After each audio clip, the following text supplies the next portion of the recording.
Happy Saturday, beautiful people!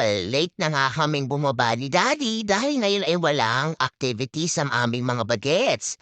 At dahil health is wealth, nag-check muna tayo ng ating blood glucose gamit ang ating dalawang machine. Dahil kumakain nga tayo ng mango cake na handa pa ni ate ng confirmation, ay chinek ko muna ang aking asukal para siguraduhin na hindi yan tataas. Sa ating almusal nga ay nagluto si Daddy ng longganisa from the Philippines at meron naman tayong natirang bahaw at syempre pa, sinamahan din natin yan ng fresh tomatoes na talaga namang napakasarap. Dahil Sabado nga ngayon ay ine-enjoy namin ang ating breakfast together with Daddy dahil bibihira lang itong mangyari at dahil weekends lang natin nagagawa yan. Ayan na nga tapos na akong kumain at hindi pa rin tapos si Daddy inuubos pa man niya ang kanyang almusal. Sinipag din tayong mag-bake for today dahil stay at home nga si Mama. At gamit nga ang aking bread maker machine ay pinaghalo-halo ko lang ang wet and dry ingredients. Sa bread maker na ito, pipindutin lang natin ang setting number 7 for dough at siya na mismo ang kusang maghahalo at magmamasa ng harina. Pagkatapos ka ng ilang minuto ay binuksan ko muna yan at pinahiran din ng butter para hindi matuyo ang ating dough. Si JJ nga ay kumakain pa rin ang kanyang almusal. Habang nakasalang ang ating pandesal, tinapos muna ni Mama ang kanyang outstanding documentation dahil bukas nga ay magiging busy ang ating araw. Sa linggo nga ay may competition na naman ang ating dalaga. At kapag may laro siya ng volleyball ay maghapon hanggang gabi tayo sa event.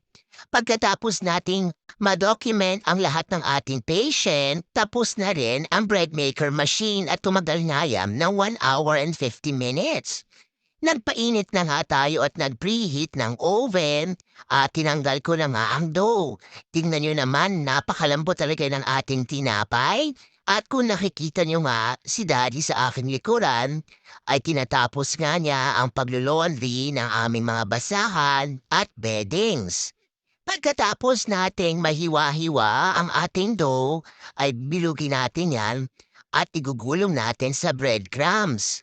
Nakita niyo rin si Daddy, inabutan ako ng silya dahil ayaw niya man na nakatayo tayo habang kumikilos sa kusina. Kaya naman, I appreciate you so much, Daddy, and thank you so much sa pag-aalaga sa amin ng mga bagets. Eto na nga ang ating mga nabilog na dough at ready na yan i-bake sa oven. Nag-preheat tayo ng 350 degrees Fahrenheit at lulutuin natin yan for 16 minutes.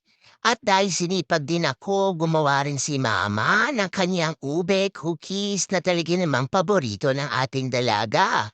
Isa din ito sa paborito namin ni Dading snack at dahil naka-preheat na nga ang oven at sayang naman ang init, naisipan ko na ding mag-bake ng ube cookies. Nakagawa tayo ng 2 dozens at pas pinasarap ko pa yan at nilagyan ng white chocolate morsel chips on top. Hindi rin siya masyadong matamis. Yan ang kagandahan kapag ikaw ang nagbe-bake ng sarili mong mga baked goods kasi pwede mong i-adjust ang lasa. Si ate nga ay aalis today at a-attend siya ng birthday ng kanyang kaibigan at inihatid na rin pala siya ni Daddy. Pagkatapos ng maluto ng ating pandesal, ay isinalang ko na nga ang first batch ng ating ube cookies. At talaga namang kung nandito kayo sa bahay ay maaamoy nyo ang napakabamo na pandesal na binik ni Mama. Mainit-init pa nga yan at hindi na ako nakapagtimpe at talagang tinikman na natin yan. Napakalambot din ang ating dough. At syempre pa dahil matakaw si Mama, sinamahan natin yan ng coconut jam dahil ito nga isa sa pinakapaborito kong palaman. Naaalala ko nga sa Pilipinas nung maliit pa ako pag bumibili ako ng pandesal ay pinapalamanan ko yan ng peanut butter or coconut jam at talaga namang kalasang-kalasa nito ang binibenta nila Manong sa kanilang panaderya.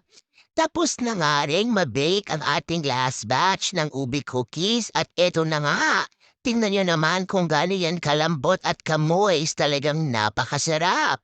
Siyempre pa ako ang unang titikim niyan dahil ako ang baker. Talaga namang si mama basta sa tikiman portion, hindi magpapahuli. At eto na nga ang ating mga baked goodies for today. Ready na at excited nang umatak ang ating mga bagets. Tiyak ako pag uwi ni ate ay kakainin niya na agad ang ube cookies na ginawa ko. At dahil malamig na yan, inilagay na natin yan sa hinge container at tingnan nyo naman ang ating papamilya sticker. Mag-aalas 12 na din at dahil kaming tatlo lang ang kakain sa bahay dahil si ate nga ay nakikiparty, nag-defrost ako at nag-grill ng paborito ni JJ na rib-eye steak. Gumamit nga tayo ng Montreal seasoning with butter. Yan lang muna for today's video. Remember, every guessing is always a blessing.